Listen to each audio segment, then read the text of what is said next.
আমার ফোনটা ছিল স্যামসাং গ্যালাক্সি নোট 20 আলট্রা। সবাই জানেন এই ধরনের ফোনগুলো সারাতে একটু সময় লাগে। আমি এক হাত দিয়ে কাজ করতেছি, তাই হয়তো আমার কাজে একটু ভুল ত্রুটি হতে পারে, ক্ষমার দৃষ্টিতে দেখবেন। আমি ওর জন্য ডিম দিয়ে পাউরুটি দিয়ে ভেজে দেব। ও জেলি দিয়ে খেতে খুব পছন্দ করে। সামান্য একটু চিনি, সামান্য একটু লবণ দিয়ে ডিমটাকে আমি ফেটিয়ে নেব আগে। প্লিজ সবাই একটি লাইক দিয়ে ভিডিওটি শুরু থেকে শেষ পর্যন্ত দেখবেন। আমার চ্যানেলটিকে যারা এখনও সাবস্ক্রাইব করেননি, প্লিজ অনুরোধ রইল চ্যানেলটিকে সাবস্ক্রাইব করে নেবেন। সবাইকে অনুরোধ করব, প্লিজ কেউ ভুলে যাবেন না।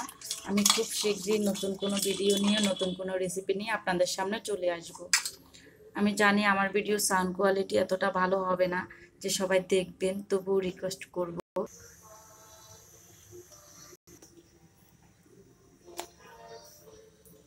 আমি ডিমগুলোর ভিতরে পাউরুটিগুলোকে ভালোভাবে ভিজিয়ে নিচ্ছি।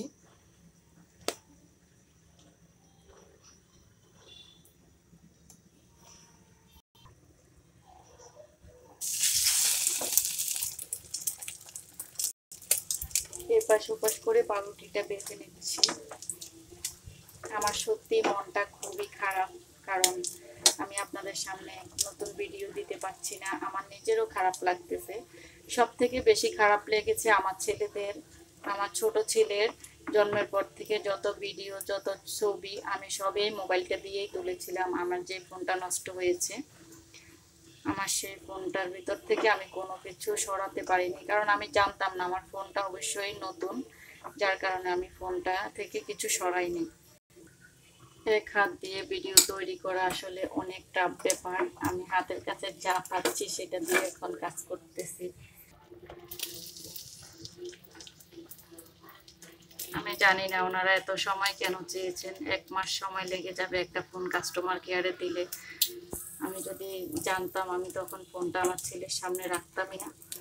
আসলে আমি ওই দিন লাইভে আসছিলাম, লাইভ চলাকালীনও আমার ফোনটা, আমি লাইভটা শেষ করে দিচ্ছিলাম, এমন সময় আমার হাত থেকে ফোনটা নিয়ে 6 তলা থেকে একদম নিচে ফেলে দিয়েছে। জানালা দিয়ে খাটের উপরে ছিলাম।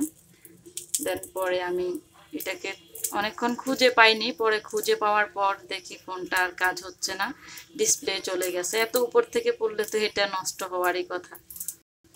পাউরুটিগুলো ভেজে নিয়েছে, এখন ওকে জেলি দিয়ে মেখে খেতে দেবো। এইভাবে খেতেও খুব পছন্দ করে। তো আপুরা, আমি আপনাদের সামনে রেসিপি তুলে ধরতে পারতেছি না, কেউ ভুলে যাবেন না প্লিজ। আশা করি সবাই সাথে থাকবেন, পাশে থাকবেন, সাপোর্ট করবেন বেশি বেশি করে। আপনারা ভিডিও আপলোড দিলে আমি আমার ল্যাপটপ থেকে আপনাদের ভিডিওগুলো দেখে দেব, যতদিন না আমার ফোনটা ঠিক হচ্ছে। এক হাত দিয়ে কাজ করা, অন্য হাত দিয়ে ভিডিও তৈরি করা অনেক কঠিন। এতদিন আসলে কষ্টটা বুঝতামই না। ফোনটাকে এভাবে সেভাবে ফেলে রাখতাম ছেলের সামনে। যাক আপুরা, আশা করি সবাই ভালো থাকবেন, সুস্থ থাকবেন, সবাই সবার পরিবারের পাশে থাকবেন। বেশি বেশি করে সবাই সবাইকে সাপোর্ট করবেন আর দোয়া করবেন যেন খুব তাড়াতাড়ি আমি আমার ফোনটা সারিয়ে আনতে পারি, অথবা নতুন একটা ফোন কিনে দেয়। আসলে আপনার ভাইও রাগ করেছে, ফোনটা অনেক দামি, যার কারণে একটু কষ্ট পেয়ে বলতেছে আর ফোন দেবো না, ফোনের যত্ন নিতে পারো না। আসলে তো ছোট মানুষ, কিছু করার নেই। বাচ্চারা তো লক্ষ টাকার জিনিস নষ্ট করে ফেললেও কিছু বলতে পারবো না, মা বাবা তো। যাক, কষ্ট পেলাম, আপনাদের সামনে আসতে পারতেছি না, খুব খারাপ লাগতেছে। ভালো থাকবেন, সুস্থ থাকবেন, সবাই বেশি বেশি করে সাপোর্ট করবেন। আর আমাকে কেউ ভুলে যাবেন না প্লিজ। আমি আপনাদের ভিডিওগুলো অবশ্যই দেখে দেব। আজকে এ পর্যন্তই থাকুক। সবার সঙ্গে কথাটা শেয়ার করতে পেরেছি, এটাই খুব ভালো লাগলো। ভিডিও ভালো লাগলে লাইক দিয়ে দেবেন একটি, আমার ছেলের জন্য। এটা আমার ছেলের রেসিপি ছিল পছন্দের। ভালো থাকবেন, সুস্থ থাকবেন। আল্লাহ হাফেজ, আসসালামু আলাইকুম। সাথেই থাকবেন আশা করি।